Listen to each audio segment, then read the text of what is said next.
2025 आने में 1 महीना बच गया है। ऐसे में अभी से ही लोग विधानसभा की तैयारी में जुट गए हैं।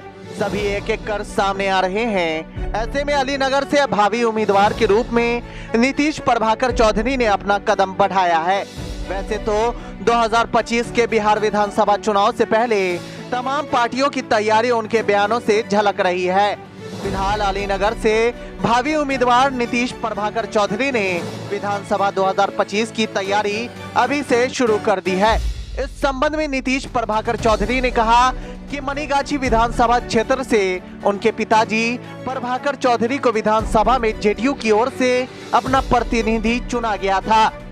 जनता जनार्दन से उन्हें भरपूर प्यार और विश्वास मिला।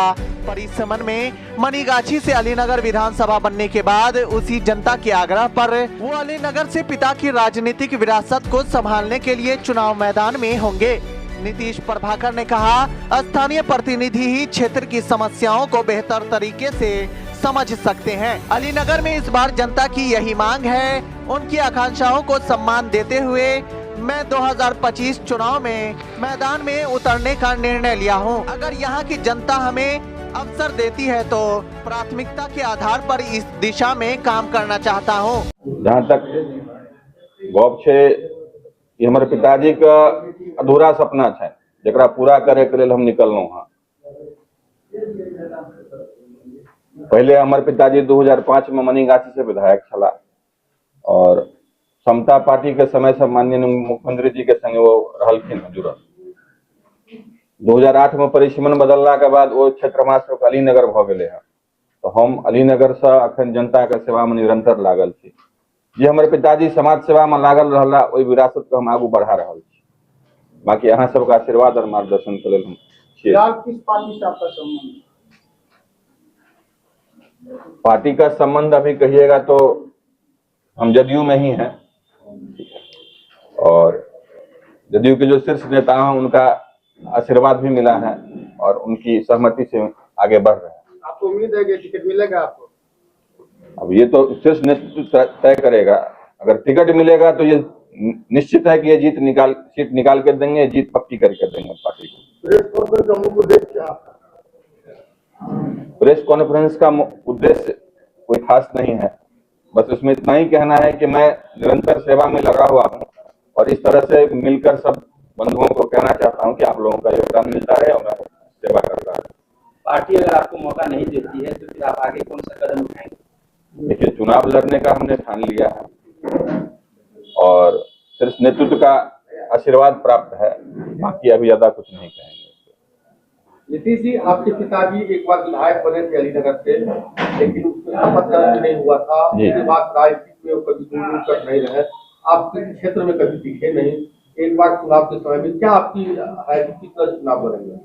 देखिए, हमारे पिताजी 2005 में एक बार विधायक बने, 2010 में चुनाव लड़े, 2015 में महागठबंधन के 2005 में विधायक बने लेकिन शपथ ग्रहण नहीं हुआ। कुछ ही दिन के बाद फिर वो हट गए, हार गए। फिर दोबारा चुनाव हुआ जी, उसमें ललित यादव दो विधायक के तत्कालीन को जीते, लेकिन उसके बाद आप लोग कभी राजनीतिक क्षेत्र में दिखे नहीं। एक बार चुनाव के समय में आ रहा है, फिर क्या कहेंगे, किस तरह से जनता के बीच जाएंगे? जनता के बीच में मैं आया हूं और उस समय जब हमारी परिस्थिति थी तो पिताजी एक्टिव थे और हम लोग उसमें पढ़ाई कर रहे थे। पिताजी के बीमार होने के बाद हम लोग इसमें आए हैं। ठीक है, अभी फिलहाल वो गद कर गए हैं। जब बीमार थे तो उनकी सेवा में लगे हुए थे। आप लोगों की जो नई पार्टी से शुरुआत किया है आपने अपनी राजनीति का, जनता के बीच में जा रहे हैं, तो कैसा आप देख रहे हैं जनता का लगाव?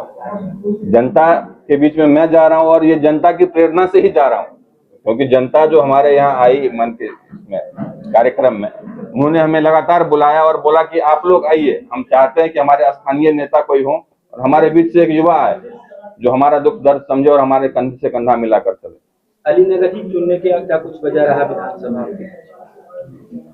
क्योंकि हमारे पिताजी का कर्म क्षेत्र रहा है वो, और उसमें बहुत सारे लोगों से भावना, और हमारे वहाँ रहने वाला भी मैं हूँ और हमारी जो मांग है कि स्थानीय मुद्दा हो, मैं जिस जगह से बिलोंग करता हूँ वो अलीनगर विधानसभा ही है। आप वर्तमान में जो विधायक अलीनगर से हैं, क्या उनके कार्य से कोई क्षेत्र में विरोध है या फिर अलग तरह से आपकी मांग है? ये तो जनता कहे कि उसमें क्षेत्र में विरोध है या नहीं है, बस उनका यही मुद्दा है कि स्थानीय उम्मीदवार चाहिए। इस तरह के गठबंधन में वो सीट भाजपा की है और आप जदयू के नेता हैं।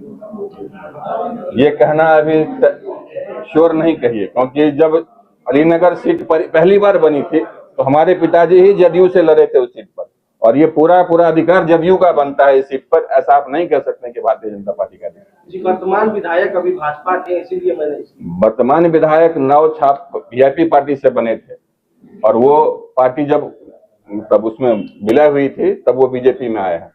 किस सपना को पूरा करेंगे पिताजी के, पापा के प्रभाकर चौधरी जी का किस सपना को पूरा करेंगे आप?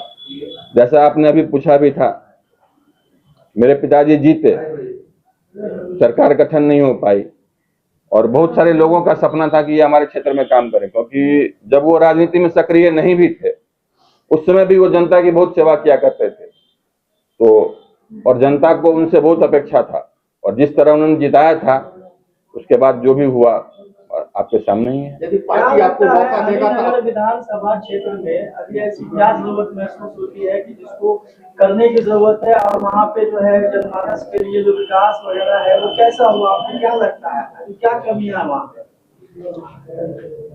अलीनगर कहिए या पूरा बिहार कहिए, माननीय मुख्यमंत्री जी का विकास का कार्य बहुत तेजी से चल रहा है, इसमें कोई दो राय नहीं है। हाँ, लेकिन विकास की कोई सीमा नहीं होती है, आप निरंतर उसको करते रहिए, कुछ से कुछ होता ही जाएगा। उस उद्देश्य से और भी बहुत कुछ अभी है करने के लिए बाकी, जैसे एक टेक्निकल शिक्षा में कुछ इंस्टीट्यूशन नहीं है, वो होना चाहिए।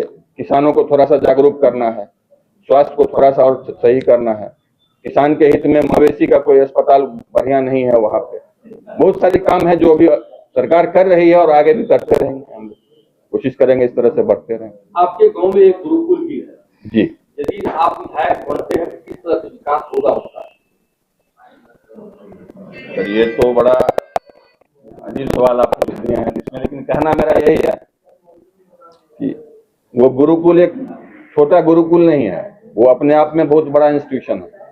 वहां से बहुत उच्च शिक्षा की प्राप्त करते हैं लोग, और वहां से शिक्षा प्राप्त कर बहुत लोग ऊंची ऊंची पद पर बैठे हुए हैं। और ये हमारे गांव का सौभाग्य है कि ये जो विद्यालय है हमारे पूर्वजों की ही देन है, और इसमें हम लोग भी लगे हुए हैं, इसको कुछ और आगे ऊपर तक ले जाएंगे। क्या शुभ नाम हुआ आपका? मेरा नाम नीतीश प्रभाकर चौधरी।